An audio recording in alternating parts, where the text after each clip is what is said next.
Meet Ethan and Marcus. They're both 32, they live in the same city, they earn the same $85,000 a year, and after years of saving, they've both built exactly $90,000. On paper, they are almost identical. In real life, not even close. Ethan wants roots. He wants a home that's actually his, a backyard, a garage, a wall he can knock down without first emailing someone named Greg. Marcus wants something completely different. He wants options, the freedom to change jobs, change cities, or just change his mind. He has no idea where he'll be 5 years from now, and honestly, he prefers it that way. So Ethan buys a home, Marcus keeps renting, and now we're going to follow both of them for 20 years. Every mortgage payment, every rent increase, every repair bill, every dollar of equity Ethan builds, and every dollar Marcus keeps outside the house and invests instead. Same age, same income, same savings. One decision, two completely different financial lives. And this is where it gets interesting. Marcus takes the lead first, then Ethan passes him, then Marcus comes back. And by year 20, one of these men will have spent more than $750,000 on rent and could still finish richer. So forget the usual argument about whether rent is throwing money away. We're asking a much better question. When every dollar is counted, every mortgage payment, every rent increase, every investment, and every painfully expensive thing that breaks inside Ethan's house, who actually wins? Let's find out. Before Ethan buys anything, we need one rule. This comparison only works if both men get the same financial opportunity. Whenever one of them spends less on housing, he invests the difference. Every month, no cheating, no pretending the savings are invested, while they slowly become a nicer car, a better vacation, and 3 subscriptions nobody remembers starting. If Marcus rents for less, he invests the difference. If Ethan eventually owns for less, he invests the difference. That way, we're not comparing one disciplined person with one careless person. We're comparing the financial decision itself, as closely as real life allows. And with that rule in place, Ethan goes house hunting. Ethan finds a 3-bedroom house for $400,000. He puts 20% down, that's $80,000. The remaining $320,000 goes on to a 30-year fixed mortgage. For our model, we'll use a 6.5% interest rate. That creates a principal and interest payment of about $2,023 per month. So Ethan needs $80,000. And he's done. Except he isn't, because buying a house has a cover charge. There are lender fees, title costs, inspections, prepaid expenses, closing costs, and a stack of documents large enough to suggest the house may contain nuclear material. For our example, we'll use $10,000 in closing costs. Ethan's entire $90,000 is now committed, but the mortgage still isn't his full monthly housing cost. We'll budget roughly $367 a month for property taxes, $150 for homeowners insurance, and about $333 per month for maintenance. That puts Ethan's starting housing cost at roughly $2,870 per month. And notice something important. Of that amount, only part of the mortgage principal actually makes Ethan richer. Taxes don't come back. Insurance doesn't come back. Maintenance doesn't automatically increase the value of the house. And mortgage interest definitely doesn't come back. Apparently, the bank prefers to keep that part. Marcus rents a comparable 3-bedroom home nearby. His rent is $2,300 per month. No property tax, no homeowner's insurance. And if the water heater starts producing sounds usually associated with industrial machinery, Marcus sends someone an email. Ethan opens his banking app. That difference matters. At the beginning, Ethan's housing costs roughly $570 more every month. And Marcus still has something Ethan no longer has, his $90,000. So Marcus puts that money into a diversified stock market portfolio. For this 20-year model, we'll assume an average 9% annual return, not every year. Obviously, markets do not respectfully deliver 9% every December and wish you a happy new year. Some years are great, some are terrible. We're simply using a long-term average to keep the comparison understandable. We'll also assume Ethan's home appreciates by an average of 3.5% per year. Marcus's rent rises by 3% per year.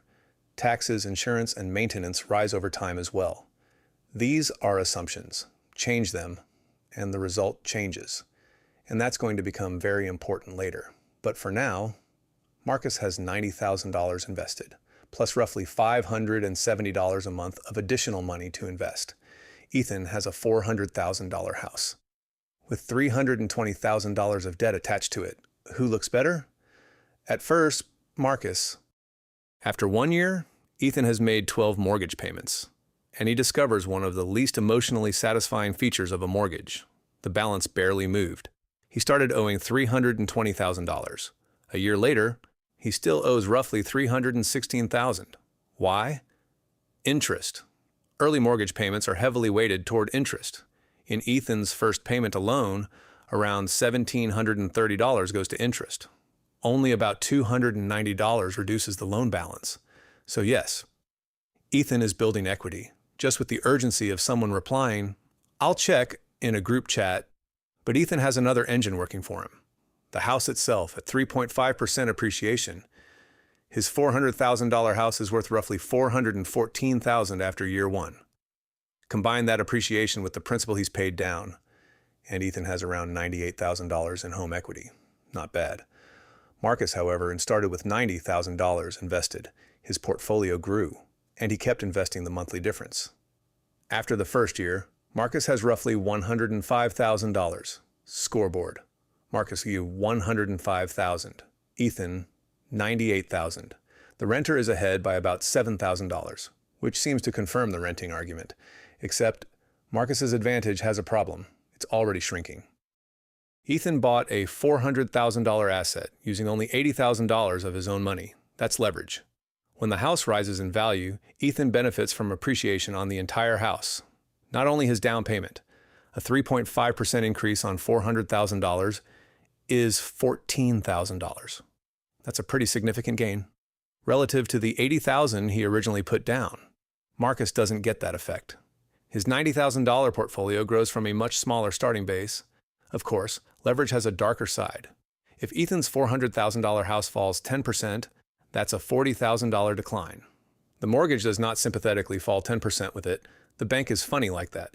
But under our assumptions, the home keeps appreciating, Ethan keeps reducing his mortgage, Marcus keeps investing, and the gap gets tighter. Year 2, Marcus is still ahead. Year 3, still Marcus. Year 4, the difference is almost gone.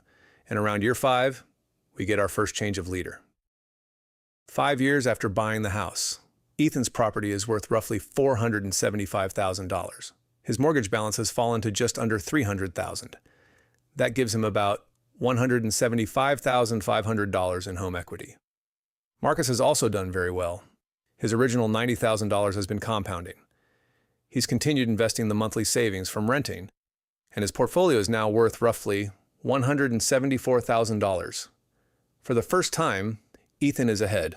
Not by much, about $1,500, but the leaderboard has flipped, and this is exactly why looking only at the first year can be misleading. Buying is expensive up front. The early mortgage is interest heavy. Closing costs hurt immediately, but appreciation and principal repayment accumulate over time. Marcus had the early advantage. Ethan needed time. Now, time is helping him. But Ethan shouldn't celebrate yet because there's another compounding machine in this story, and Marcus owns it. Let's jump another 5 years. Ethan is now 42. His house, under our 3.5% assumption, is worth roughly $564,000. His mortgage has fallen to about $271,000. His equity is now approximately $293,000. Marcus? About $286,000 invested. So Ethan is still ahead, but only by around $7,000 after an entire decade. That difference is tiny compared with the amount of money that has moved through both men's accounts. And there's something even stranger happening underneath the scoreboard. Remember Ethan's original disadvantage? He was paying roughly $570 more per month for housing. That advantage has been helping Marcus invest for years. But Marcus's rent doesn't stay at $2,300. It keeps rising. $2,300 becomes $2,500, then $2,700, then more than $3,000. Ethan's property taxes and insurance rise too. Maintenance gets more expensive. The house is getting older, which is generally when houses start discovering new hobbies. Roof problems, plumbing problems, heating and cooling problems, small projects that begin with, "This shouldn't cost much." But the principal and interest portion of Ethan's mortgage doesn't change. $2,023, same payment, year after year, and that creates our next reversal. Around year 12, Marcus is paying approximately $3,280 per month in rent. Ethan's total modeled housing cost is around $3,290. They're almost identical. The $570 monthly advantage Marcus started with is basically gone. Then, around year 13, something important happens. Marcus's rent becomes more expensive than Ethan's monthly ownership cost. Now Ethan is the one with money left over, so we apply the exact same rule we gave Marcus. Ethan invests the difference. The renter isn't the only person allowed to own an index fund, and this is where the story becomes uncomfortable for anyone hoping for a simple answer. Because buying is now winning on monthly cash flow, while Marcus's investment portfolio is beginning to experience serious compounding. Two different advantages, moving in opposite directions. By year 15, Ethan's house is worth approximately $670,000. His remaining mortgage is around $232,000. Add the small investment portfolio he's now building with his monthly housing savings, and Ethan's total modeled wealth is roughly $441,000. Marcus's portfolio, approximately $443,000. Marcus has taken the lead back. Barely, but he's back. And the reason isn't that renting suddenly became cheap. It didn't. Marcus is now paying around $3,580 per month. Ethan's modeled housing cost is closer to $3,430. Marcus has lost his cash flow advantage. What he hasn't lost is the financial superpower he started using years ago. Time invested. The money Marcus invested early had years to compound. The return creates more money. That money produces more returns. Then those returns produce returns. At first, compounding looks boring. Later, it starts behaving like it has somewhere important to be, and by year 15, it has pushed Marcus back into first place. Now let's finish the experiment. Ethan and Marcus are 52. Ethan's original $400,000 home is now worth about $796,000. His remaining mortgage is roughly $178,000. That gives him around $618,000 in home equity. And because owning eventually became cheaper than renting in our model, Ethan has also invested roughly another $27,000. Total modeled wealth, approximately $644,000. Marcus has spent an absurd amount of money on rent. Over 20 years, roughly $754,000. $754,000. And he owns none of the property. That sounds devastating. Until we look at the other number, his investment portfolio is worth approximately $682,000. Marcus finishes our 20-year model ahead by roughly $37,000. So renting wins, case closed, except no, because look at where they are now. Marcus's rent has risen to roughly $4,150 per month. Ethan's modeled housing cost is around $3,690, and Ethan has only 10 years remaining on the mortgage. After that, the principal and interest payment disappears. Marcus's rent doesn't have a final payment. His landlord is unlikely to send a letter saying, "Congratulations, you've been extremely consistent. The house is yours now." So even after 20 years, the experiment isn't truly finished. And there's an even bigger issue. Marcus only gets this result if Marcus actually behaves like Spreadsheet Marcus. Spreadsheet Marcus is incredible. He invests every dollar he's supposed to. He doesn't panic during market crashes. He doesn't skip contributions because he wants a nicer car. He doesn't look at $600 of monthly savings and somehow discover that he has always been passionate about business class travel. Real Marcus might. The mathematical case for renting often assumes that the renter invests the difference. But if the difference gets spent, the entire comparison changes. Ethan has a strange behavioral advantage. His mortgage forces part of every payment into home equity. He doesn't wake up every month and decide whether building equity still feels exciting. The bank has created a surprisingly effective accountability system. It involves consequences. Of course, homeowners aren't immune to lifestyle spending either. Owning a house introduces a completely different sentence. Since we're going to be here for years, and somehow that sentence can justify a $25,000 kitchen renovation remarkably quickly. So both strategies depend on behavior, just in different ways. There's one more reason. The winner can't be reduced to one number. Suppose both men receive an incredible job offer in another state after 4 years. Marcus, he waits for the lease to end, packs, leaves. Ethan can leave too. But first, he has options. Sell the house, pay selling costs. Find a buyer, potentially make repairs. Or keep it, become a landlord, move somewhere else, and discover an exciting new hobby called managing property from 900 miles away.